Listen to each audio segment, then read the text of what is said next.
जो भी योजना लाए हर एक के लिए लाए, हर एक को लाभ दिया, छोटा बड़ा, किसी भी जाति का, किसी भी धर्म का। खासकर मेरी बहनों के लिए, महिलाओं के लिए तो नरेंद्र मोदी जी ने सारे खजाने खोल दिए। एक एक योजना पूरे देश में बहनों के लिए बनाई।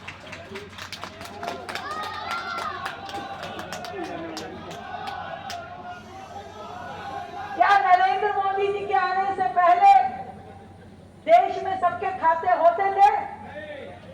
क्या नरेंद्र मोदी जी के आने से पहले आपकी पेंशन आपके खातों में आती थी? आज देश के प्रधानमंत्री ने वो सिस्टम बना दिया कि कोई भी सरकार की योजना हो, सीधा सीधा बैंक खाते में उसका लाभ पहुंचता है। कोई बीच में मीडिएटर नहीं, कोई दलाल नहीं। पहले जाते थे, पेंशन लगानी होती थी, बीच में दसियों दलाल आ जाते थे और वही खा जाते थे पैसा। कोई योजना लेनी होती थी तो बीच में दलाल लोग खा जाते थे। आज के समय में सीधा सीधा आप योजना लीजिए, आपके खाते में पैसा आता है। कोविड के समय में मैं आपसे पूछना चाहती हूँ, जब दुनिया मर रही थी, जब आपके क्षेत्र में भी तकलीफ थी, क्या कभी विधायक जी आए आपका हालचाल पूछने? अरे आए हो तो बता दो। किसी के घर पे कोई मदद भिजवाई? कोई मदद नहीं भिजवाई, कभी हालचाल नहीं पूछा। मैंने वो जनप्रतिनिधि भी देखे हैं जो इस मुसीबत के टाइम पे घर घर जाकर के खाना बांटते थे, राशन बांटते थे, दवाई और ऑक्सीजन के सिलेंडर बांटते थे। कहाँ थे तब आपके विधायक जी? कहाँ थे आपके पार्षद जी? अपने घर में अपना जीवन बचा रहे थे, सीरीज देख रहे थे नेटफ्लिक्स पे। समय बहुत था ना। पर आप सोचिए, आज फिर से आपको अपना भाग्य लिखने का समय मिला है। वर्षों बाद दिल्ली में भारतीय जनता पार्टी की सरकार बनी है। 27 साल बाद, 15 साल दिल्ली में पहले कांग्रेस ने राज किया, तब कोई विकास हुआ यहाँ पे? जो लीडर कहते थे एक विशेष वर्ग का हम ध्यान रखते हैं, मैं आपसे पूछना चाहती हूँ, क्या ध्यान रखा भाई? कुछ ध्यान नहीं रखा। उसके बाद 11 साल से आम आदमी पार्टी ने पूरे ढोल बजाए, हम ये कर रहे हैं, हम वो कर रहे हैं।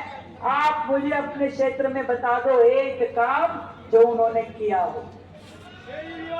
कोई एक काम बता दो आपके क्षेत्र के भले के लिए किया हो तो मैं मान जाऊं, मैं सोचूं कि हाँ सही है, उनको वोट दे। अतिक्रमण, यानी जहां सरकारी स्कूल बनना था बेटियों को पढ़ाने के लिए, उस सरकारी जमीन पे भी लोगों ने कब्जा कर लिया।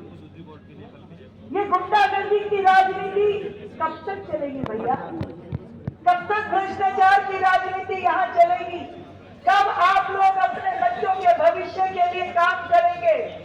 मैं आपको बताना चाहती हूँ, दिल्ली में भाजपा की सरकार बने हुए मात्र 10 महीने हुए हैं, परंतु हमने दिल्ली में नई पेंशन खोली, हमने दिल्ली में नए राशन कार्ड बनाने का रास्ता बना दिया, हमने दिल्ली में सभी सड़कों को नया बनाने के टेंडर करा दिए, हमने दिल्ली में बच्चों के लिए नए स्कूल खुलवाने की व्यवस्थाएं खड़ी कर दी, दिल्ली में नए अस्पताल, 1100 आयुष्मान आरोग्य मंदिर जो आपके घर के अगल बगल आपको प्राइमरी हेल्थ केयर देंगे, आपके जीवन को सुरक्षित करेंगे।